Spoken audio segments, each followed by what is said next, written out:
Natasha, I am so thrilled to have you on the podcast today.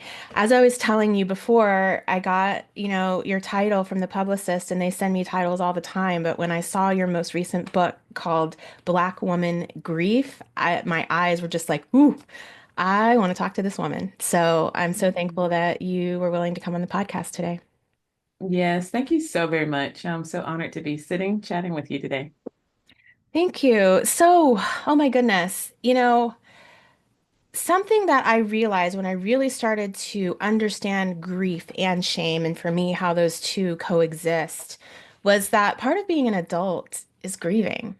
And I think the longer we live as an adult, we continue to grieve, whether it's even just grieving the loss of our children's infancy as they grow, or for me, empty nest. I cried for a year preparing for it, and then after my son specifically, or my sons went to college, I'm not completely empty nest. I have a 12-year-old at home, but I have five children altogether, and most of them have flown. And just the little things that happen in life and the big things that happen in life, we grieve, and it's a part of life. Can you just talk to me a little bit about your journey with grief and how you got to the place of writing and talking about it? Yes, thank you so much for sharing that. Just that's I'm such a big proponent on like all loss matters Yes. and every loss deserves its space and grace to grieve. So I love that you just started with a lot losses that is not necessarily death related, Right. right? Yes. So my journey, I like to start my story off by saying I sat with grief for over 30 years. Mm-hmm. And what I mean by that, my losses started in my teen years. And then from there it just progressed. I had just a succession of losses after loss. And in that time frame, I didn't know what to do with it because people around with me didn't know what to do with it. Yes. Even, you think about now, we don't really talk about grief. Sure enough, 30 years ago, we didn't talk about grief either. No. And so some of my losses included half the death of half of my immediate family, two of my older sisters, my dad, the murder of my nephew, Mm, um, babies lost to miscarriage and stillbirth. And mm, then, kind of as you mentioned, some of those living losses where it's like loss of career because I was an engineer and then I went to homeschool. And so those sort of things, and then loss of dreams, right? yeah. When we're younger, we have dreams and those things don't come to fruition and just things change and life change. And so just a succession of losses and we don't really categorize like small and big losses, but it's in the bucket, right? And so I really was not because I said I was stuffing it. I was really trying to not deal with it. But Yes. of course, we know when we don't deal with our grief and our things and our issues, it leaks out everywhere. But Yes. we don't, I didn't know what was going on. But 2020 happened. 2020 Ah, happened, yes. and we were all kind of sitting with ourselves and our thoughts and our stuff. And every time I turned on the news or heard anything dealing with what was going on in our culture, it reminded me of how I felt on the inside, that it Mm, was dark, mhm. I was just grieving. Yeah. And so I had to get the grief out. Mm, And that's such a big proponent of getting it out. And so I started writing. I'd already been a blogger because I had kind of transitioned from corporate and mhm. was doing blogging even before I left corporate, but it was like lifestyle blogging. It had nothing to do with grief. But 2020, I started writing about the grief and just saw how it was resonating with other people because most often we're all kind of grieving over something or Yeah. someone. Yeah. But of course, 2020 was that time frame where we were all grieving something, whether it was loss Yeah. of time or loss of whatever. And so that's when I really started to write out my grief and started this journey of possibly publishing a book on grief.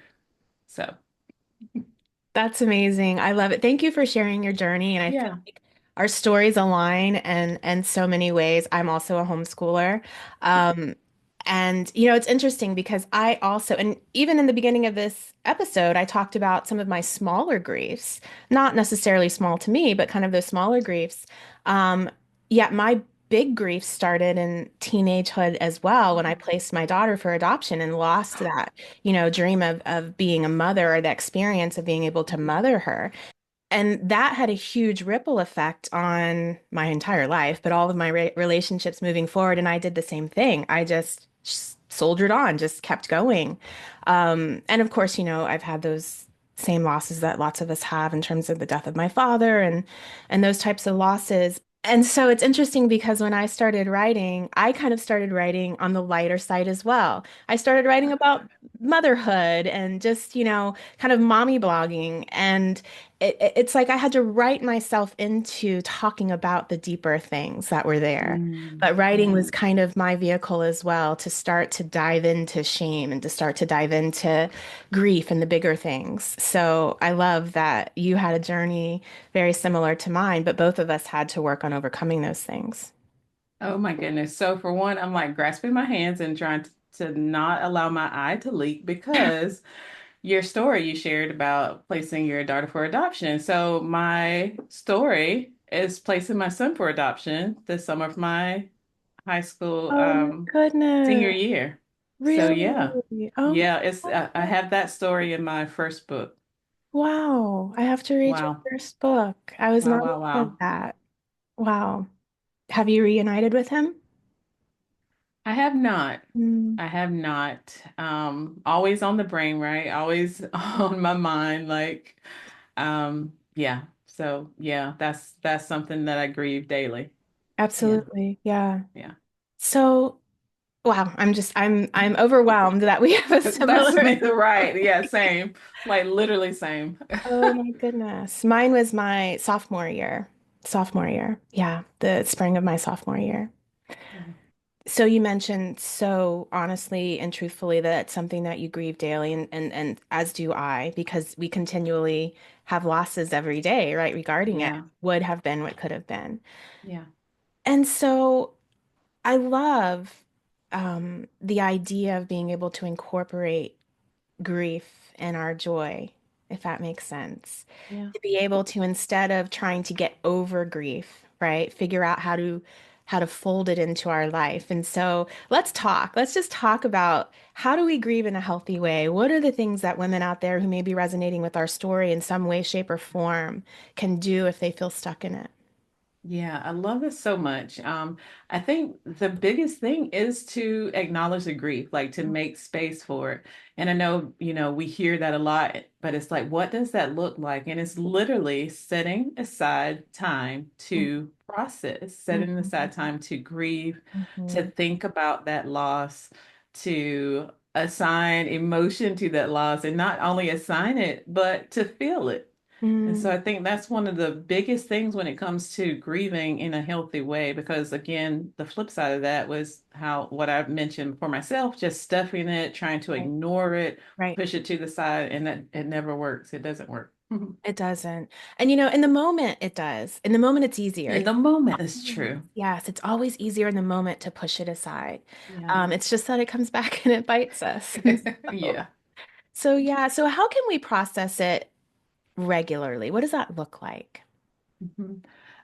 Writing it out Hmm. and as I mentioned, kind of asking ourselves some hard questions or some questions that uncomfortable questions like Hmm. how does this make me feel, like how am I feeling, and really because as I mentioned, like it kind of informs like our decision making, how we treat others and our relationships, how we parent our kids, and how Hmm. we Hmm. um relate to our spouses or whatever. And so doing like a self-evaluation even of that, like, Hmm. because I know sometimes I'm like, I'm short with my kids, I'm mad at my husband, and then but I'm grieving, Right. you know.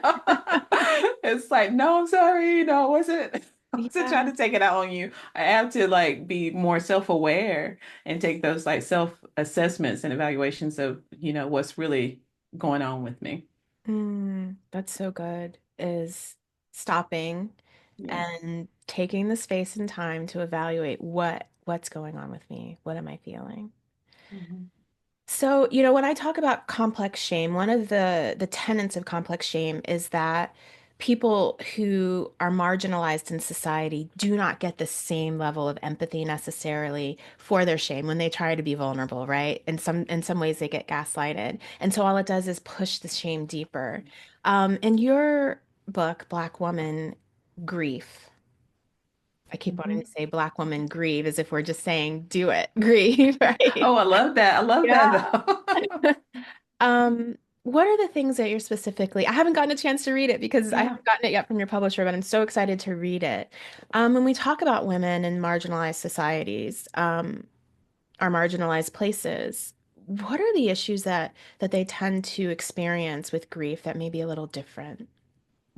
I absolutely love like the first thing that you said when before this question was that we often don't feel afforded Right. the space to say anything Mm-hmm. because when we say it, like people don't believe us or is what's been coming to my mind a whole lot is like it tries people try to make politicize it. So people try to politicize it like you're just saying that because you want us to feel bad or you Or want make us to lean. changes. Yeah. Yeah, but Mhm. it's like, no, believe that I'm hurting and Yeah. I am in pain Yes. and I am grieving, Right. but I'm grieving a particular loss that you may not have experienced or understand. Mm. But then, like I for this second book, Black Woman Grief, I'm starting to see how it's kind of the sequel to my first book. My first book is Can You Just Sit With Me?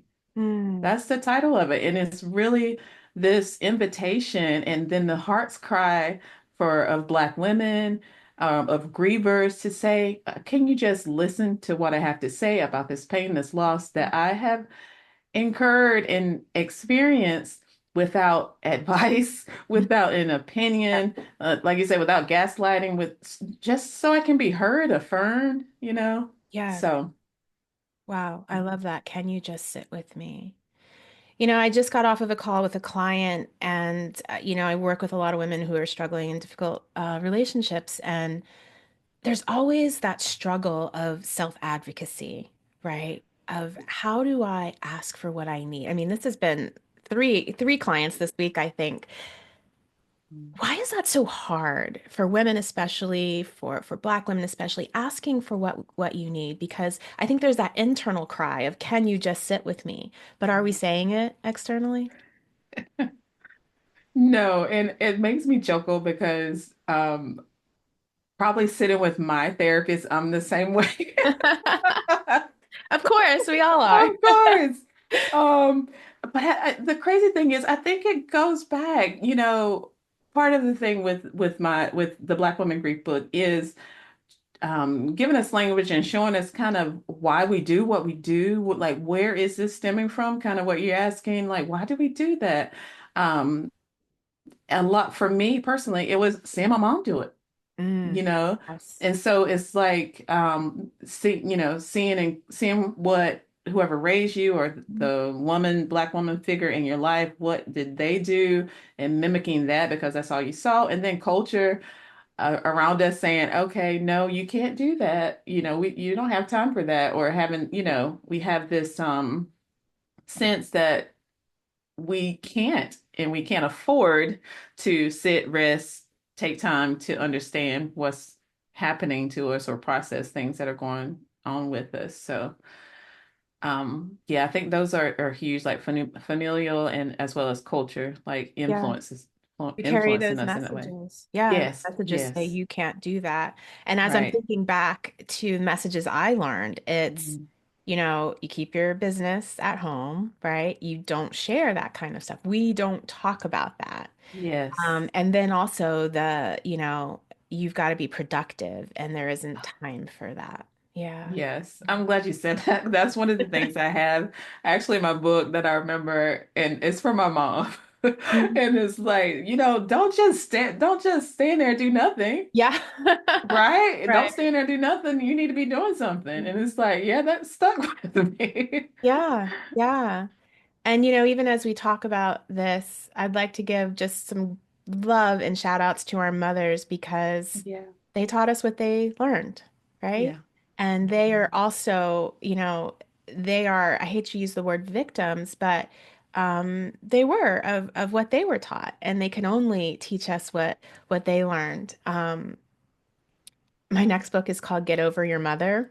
And so I'm very much in this, my book number two doesn't come out till September, but the book that I'm writing right now is called that. And it's, Oh, I very love much that. about just understanding the influence of your mother and not in a blaming way, just in a way that we can understand and set ourselves free.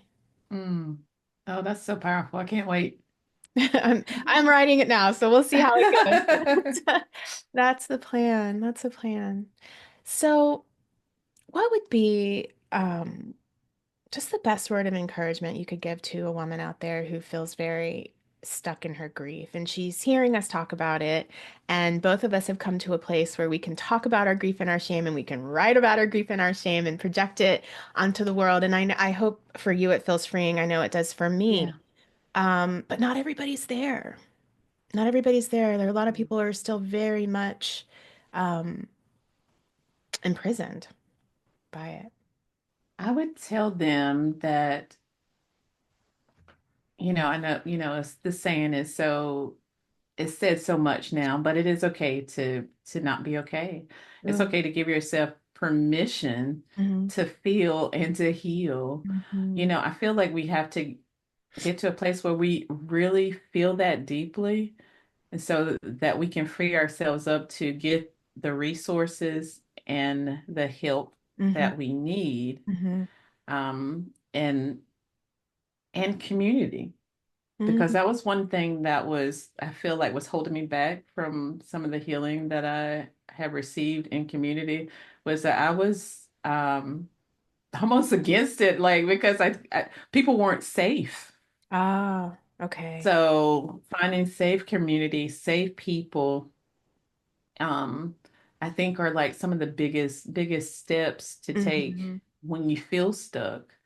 And again, if that is a therapist, um, seeking a therapist, a counselor mhm. out, or a safe person, Right. pastor, whoever, so would be a great place to start. But we still have to give ourselves permission Mm, to grieve, to feel and heal, because we can get all the resources, mm. but if we don't allow ourselves to do the things and Yes. to feel the hard things, because I was like, even when I was processing, I was like, this sucks. Like, this feels so, but it's hard work. Like, soul Mhm. work is hard work, but oh my gosh, the healing on the other side of it, like, you can't trade it for anything.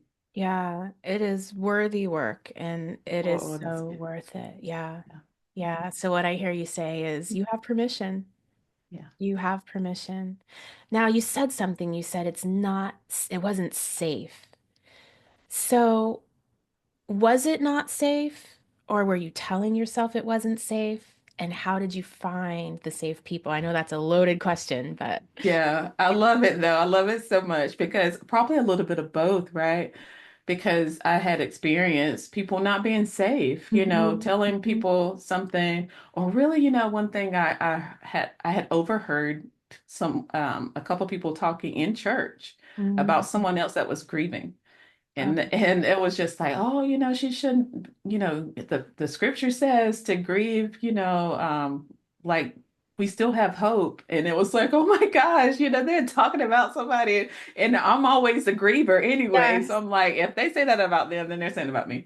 right. They were And of judging course, their grief. yeah, so we're judging their grief. And I was like, oh my gosh. And so, those things, though, we say we should not think about what others think, it affects us. It Absolutely. really, it Yeah. affects us.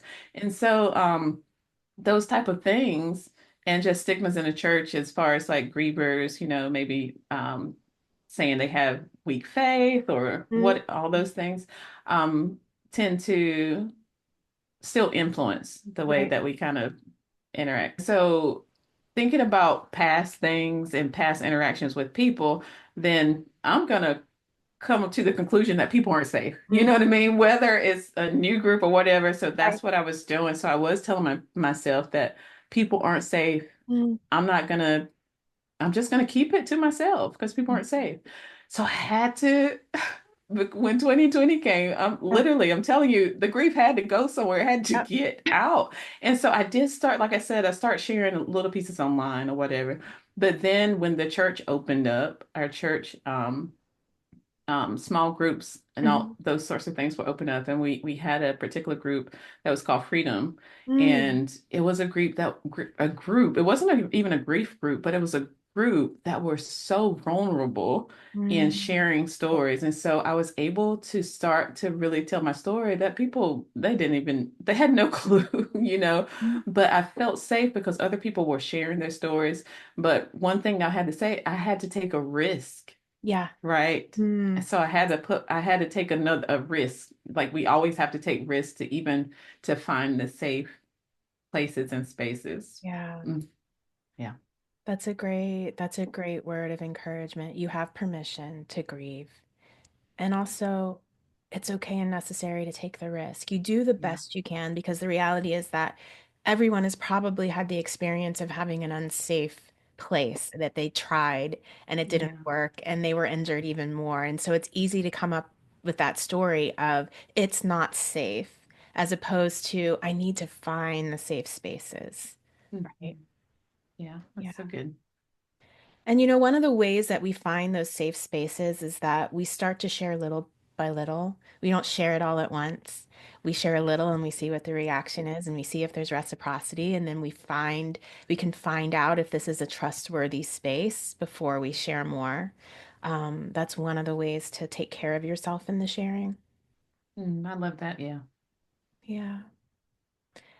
Natasha, this was just such a wonderful interview. And I want to highlight your first book and your second book. Can you just say the titles of both of the books? And then I'll make sure to put those in the show notes as well. Yes, thank you so much. I so enjoyed this so very much. Just wanted to say that. So my first book, Can You Just Sit With Me? Healthy Grieving for the Losses of Life. Mm. And the second book is Black Woman Grief, A Guide to Hope and Wholeness. And Mm. you can find them wherever books are sold. And the second one just came out. So you have a Yes. brand new book, baby. Yeah. Congratulations. I'm so Thank excited to you. read it. And I thank you so much for coming on the podcast today. Thank you so much. It really has been a joy to chat with you.